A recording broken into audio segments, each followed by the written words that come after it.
Hey everybody, this is Paul, my garage. How else would it be, right? I want to talk to you about brakes. I went out last night, New Year's Eve, out there with all the fucking drunks, out on some back roads where there's nobody around, to test out some new brake pads. And I did 4 or 5 ABS stops, or not even complete stops, like from say 100, 110 miles an hour down to 50. And on either the 4th or 5th one, I don't remember, the pedal went to the floor. Maybe it's the 5th one, the pedal went to the floor, and the 4th one, it went a little deep, boiled the fluid. The car's only a couple months old. I mean, I've only had it for a couple months. I haven't changed any fluids or anything like that, so it could be the same shit that the dealer or that the factory put in there. I have no idea. But I didn't even get the calipers very hot, so obviously the fluid's fucked. Old, absorbed a lot of water. So I want to do a fluid change, a complete flush. And one of the things that bothers me about doing a flush is how do I know when I've got all the old fluid out? Because obviously the intent is to flush all the old stuff out, displace it with the new fluid. And you know, sometimes the fluid's really old and fucking filthy and you can tell clear as day.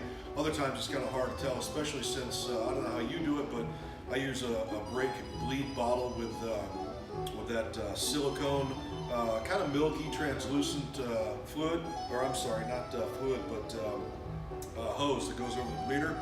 So it's kind of hard to tell. So what happens is I want to make sure I got all the old stuff out. So I'm doing my thing. I got a guy in there pumping away with a pressure bleeder on it, which is what I'm going to use tonight. And you know, you end up running too much fluid through it just to make sure, because I want to be absolutely positive. And you know, the shit gets expensive. I mean, I'm putting this Model 600 in it. The 660 is a little more expensive. The Castrol SRF. I mean, some of the shit's expensive, so you don't want to waste a bunch of money pumping fresh fluid through the system when you don't need to. So there used to be a product called Ate Super Blue, and it was blue brake fluid, and they also had an amber version. And so it was real simple. If you wanted to do a flush, you could just go back and forth between the two, and it was clear as day. So unfortunately, I don't know when this happened, 2 or 3 years ago, some fucking cocksucker that works at the federal government, maybe the NHTSA or STA, whatever the fuck they call themselves, decided that that was bad. We couldn't have blue brake fluid because somebody might, I don't know, make a fucking blueberry daiquiri out of it, put it in their fucking tires. I don't know what the hell they thought was going to happen, but thankfully they were there to protect us from ourselves, so they shut it down. And this isn't a joke, by the way. I'm not making this up or just, you know, exaggerating to make for a good story. Look it up. They actually shut them down and said you're not going to make blue brake fluid anymore because that would be bad. So, you know, they'll protect us from ourselves instead of letting the stupid people kill themselves, which would be far preferable in my opinion. Anyway, by the way, you're going to find that's a theme as we go through this. So, make a long story short, it was easy then, now it's harder, it pisses me off. I found a dye that was meant for like hydraulic fluids and other hydrocarbons. Got a bottle of it from McMaster Car, and if you want to get a bottle, and I assume that you do, the brand is Bright Dyes, spelled just like it sounds, but the parent company is Kingscote Chemicals, and that's spelled Kingscote Chemicals. And I did find them on the internet. Like I said, I got this from McMaster Car, you know, which means you order it like 5:30 at night. It's on your doorstep in the morning. But you can find it on their website, and you know, I don't know where else you can source it. But they've got blue, red, green, a few other colors. You really only need one. You know, one color in the natural color of the fluid. I got blue and red. I'll make purple, whatever. In any case, so I got the bottle, and I wanted to mix this stuff up.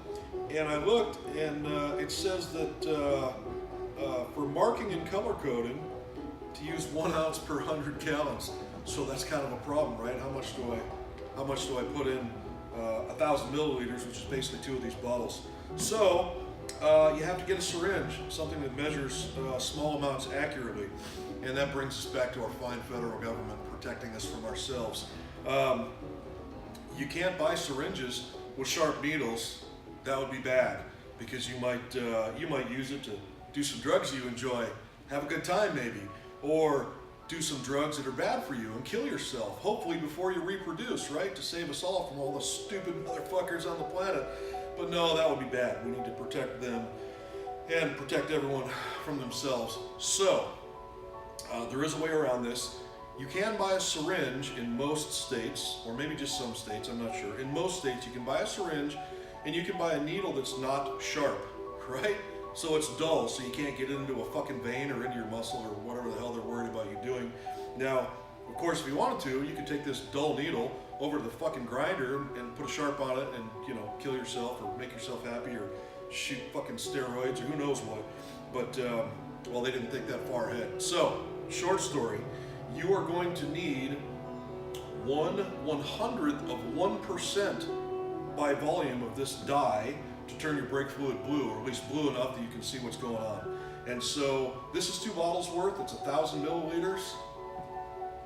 Actually, it's a little short. It's like 930. Fucker's short of me. Probably just film stuck in the bottle. Anyway, so you got to go online and get a syringe after you go online and get some of this stuff.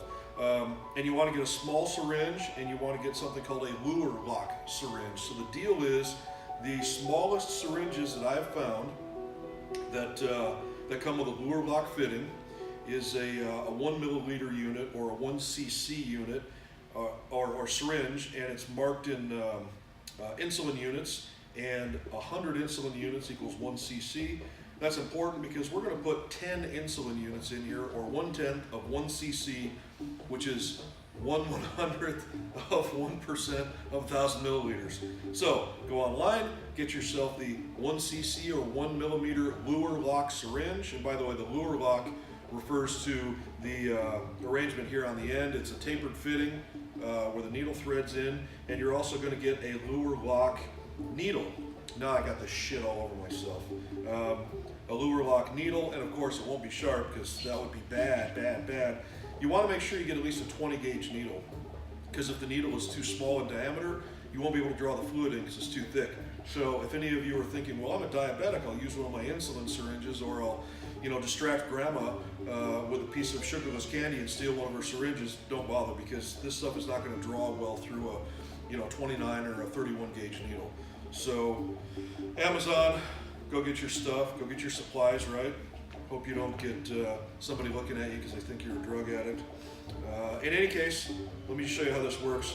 This bottle comes with this dual cap setup, and it allows you to meter a specific amount into this portion here. Unfortunately, that specific amount is, you know, like an ounce for 100 gallons. So unless you're doing a lot of cars, that ain't gonna work. Anyway, short story, put the syringe in here, draw the liquid in. That's not very complicated, and I know you can figure that out. I normally blast it back in to get rid of the air bubble, suck it in one more time.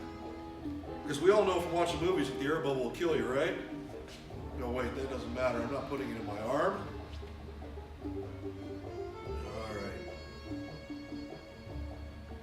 So we need 10 units. And by the way, you're gonna find that once you get this really dark fluid in here, that you can barely read the graduations on the syringe. It's okay. You don't have to be that accurate. It'll work. All right, there we go. 10 insulin units, or 1/10 of 1 cc, is all that it takes. And put it on something with a stopper. I mean, you can put it right in the bottle. I'm only doing it here in the clear graduated cylinder so you can see how it works. All right, anyway, shake it up. Oh, look at that. You got your own version of Ate Super Blue, or actually it's not mixed up that well yet. Come on here. After it. Tends to cling to the walls of the cylinder. There. Now my brake fluid is full of air, so the pedal will be nice and spongy. Not a big deal. It'll bleed out. Anyway, there you go. It's that simple. And so when it comes time to do the bleed, and I'll probably put the camera over there to do it, you should be able to see clearly once you've displaced all the old fluid and you're bringing the new fluid in. And I'm shining an LED back here from behind.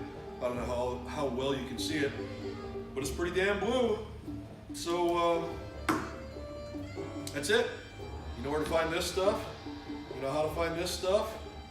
When you're all done with it, sharpen it, do some drugs, make yourself happy, possibly kill yourself before you reproduce. You got blue fluid. So fuck the NHTSA, right?